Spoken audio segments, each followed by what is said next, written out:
The moment that I lost the front, which really felt like crashing in the rain.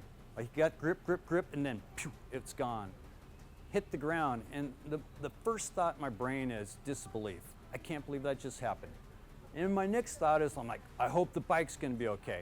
I was just home chilling on Saturday, just kind of waiting to hear something, and then I hear that Don went down, and I'm just hoping that he's okay and that everything is good with him. That's the first priority. And the second priority is that the bike's okay and that we can still ride it. The guardrail hit the shock perfect.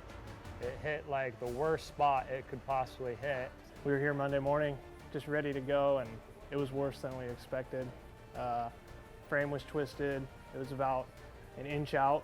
Well, then hearing the story of how it hit, and it just kind of got hit in the right spot to do an enormous amount of damage. It's going to come back together. We can get back together. It's going to be on the mountain. It's going to run. We're gonna race to the summit like we intended. Everyone as a team have put in too much time for it just to end with one crash. That's why we decided that we're gonna make it happen, no matter what.